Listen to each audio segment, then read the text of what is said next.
നമസ്കാരം. ബ്രിട്ടനിൽ പ്രധാനമന്ത്രി മാറ്റമുണ്ടായത് മലയാളികളടങ്ങുന്ന കുടിയേറ്റക്കാർക്ക് ഏറെ ഗുണകരമായേക്കുമെന്നാണ് കണക്കാക്കുന്നത്. കീർ സ്റ്റാർമർ രാജിവെച്ചതോടെ പുതിയ പ്രധാനമന്ത്രി ആന്റി ബേനം സോഫ്റ്റ് ലെഫ്റ്റ് ലേബർ ആയതിനാൽ PR ലഭിക്കാൻ 10 വർഷമാക്കുന്നതടക്കമുള്ള കുടിയേറ്റ വിരുദ്ധ നിയമങ്ങൾ നടപ്പിലാക്കിയേക്കില്ല എന്നാണ് പ്രതീക്ഷ. എന്നാൽ അമിതമായ ആത്മവിശ്വാസം മൂലം പാർലമെന്റ് പിരിച്ചുവിട്ട് ഇടക്കാല തെരഞ്ഞെടുപ്പ് നടത്താൻ നിയുക്ത പ്രധാനമന്ത്രി ആലോചിക്കുന്നുവെന്ന റിപ്പോർട്ട് ആശങ്കയുണ്ടാക്കുന്നതാണ്. ഇടക്കാല തെരഞ്ഞെടുപ്പ് വന്നാൽ റിഫോം UK കുതിച്ചു കയറുമെന്നതാണ് ഈ ആശങ്കയുടെ കാരണം. റിഫോം അധികാരത്തിലെത്തിയാൽ PR തന്നെ നിർത്തലാക്കും. ഇപ്പോഴത്തെ അവസ്ഥയിൽ 2029 വരെ പുതിയ സർക്കാരിന് തുടരാവുന്നതാണ്. എന്നാൽ തെരഞ്ഞെടുപ്പ് നടക്കുകയാണ്. റിഫോം ജയിക്കുകയും ചെയ്താൽ എല്ലാ കണക്കുകളും തെറ്റും. അതിനിടയിൽ ലേബർ പാർട്ടിയിലെ അടിയൊഴുക്കുകൾ പലതും ഇന്നലെ മറനീക്കി പുറത്തുവരികയും ചെയ്തു. വിജയശ്രീ ലാളിതനായി പാർലമെന്റിലെത്തി MP ആയി സത്യപ്രതിജ്ഞ ചെയ്ത ഉടനെ ബേണാം MPമാരോടൊപ്പം നടത്തിയ ഫോട്ടോഷൂട്ടിൽ അവഗണിക്കപ്പെട്ടതിലുള്ള അതൃപ്തി ചാൻസലർ റേച്ചൽ റീവ്സ് മറച്ചുപിടിച്ചില്ല. ബേനാമിന് സ്വാഗതം മോദാൻ സംഘടിപ്പിച്ച ചടങ്ങിൽ മറ്റ് MPമാർക്കൊപ്പം റീവ്സും ഉണ്ടായിരുന്നു. എന്നാൽ താൻ പ്രധാനമന്ത്രിയായാൽ ചാൻസലറായി റേച്ചൽ റീവ്സ് ഉണ്ടാകില്ലെന്ന് സൂചന നൽകുന്ന രീതിയിൽ അവരെ അവഗണിക്കുകയായിരുന്നു ബേണാം. റേച്ചൽ റീവ്സിനെ തന്നെ ചാൻസലറായി നിയമിച്ചാൽ കീർ സ്റ്റാർമറുടെ പരാജയപ്പെട്ട ഭരണത്തിൽ നിന്നും കാര്യമായ മാറ്റങ്ങൾ നൽകാനാവില്ലെന്നാണ് ബേനാമിന്റെ അനുയായികൾ പറയുന്നത്.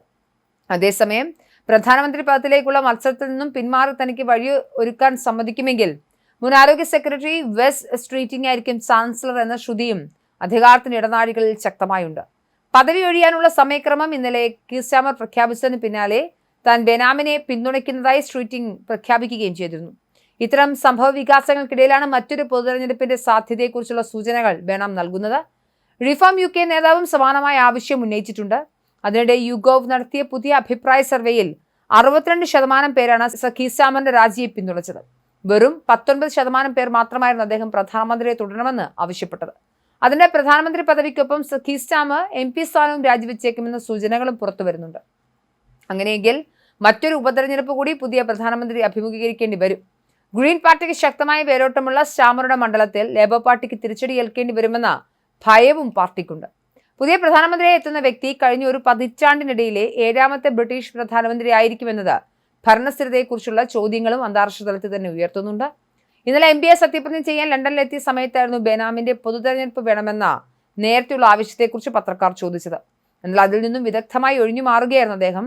അതിനിടയിൽ പ്രധാനമന്ത്രിയായാൽ ഒരു പൊതുതെരഞ്ഞെടുപ്പ് ഉടൻ പ്രഖ്യാപിക്കണമെന്ന് മുൻ ലേബർ ഹോം സെക്രട്ടറിയായ അലൻ ജോൺസൺ ബേനാമിനോട് ആവശ്യപ്പെട്ടു. അത്തരമൊരു നീക്കത്തെ MPമാർ പിന്തുണയ്ക്കില്ലെന്നും എന്നാൽ ബേനാം ധൈര്യമായി മുന്നോട്ട് പോകണമെന്നും BBC റേഡിയോ 5 ലൈവിന് നൽകിയ അഭിമുഖത്തിൽ അദ്ദേഹം ആവശ്യപ്പെട്ടു. ആന്റി ബേണാം അമരത്ത് എത്തുമെന്ന് ഉറപ്പായതോടെ മന്ത്രിസ്ഥാനങ്ങൾക്കായുള്ള ചർച്ചകളും ആരംഭിച്ചു കഴിഞ്ഞതായാണ് അറിയുന്നത്. റേച്ചൽ റീവ്സ് ചാൻസലർ സ്ഥാനത്ത് തുടരാനുള്ള നീക്കങ്ങൾ നടത്തുന്നുണ്ടെങ്കിലും അതൊന്നും തന്നെ വിജയം കണ്ടിട്ടില്ല. സ്ട്രീറ്റിംഗ് ഇല്ലെങ്കിൽ പിന്നെ എഡ് മിലിബാൻഡിനായിരിക്കും ആ സ്ഥാനം എന്നറിയുന്നു. പഴയ സോവിയറ്റ് വാദങ്ങളുള്ള സാമ്പത്തിക നയങ്ങൾ ഇഷ്ടപ്പെടുന്ന വ്യക്തിയാണ് മിലിബാൻഡ്. എന്തായാലും മുൻ ഉപപ്രധാനമന്ത്രി എഞ്ചല റെയ്നർ സുപ്രധാന സ്ഥാനത്തെത്തിയേക്കും. അതുപോലെ മേക്കപ്പ് ഫീൽഡിൽ ബേനാമിന്റെ പ്രചരണത്തിന് ചുക്കാൻ പിടിച്ച മുൻ ക്യാബിനറ്റ് മന്ത്രി ലൂസി ഹെയ്ഗ്സും സുപ്രധാന സ്ഥാനത്തെത്താൻ സാധ്യതയുണ്ട്.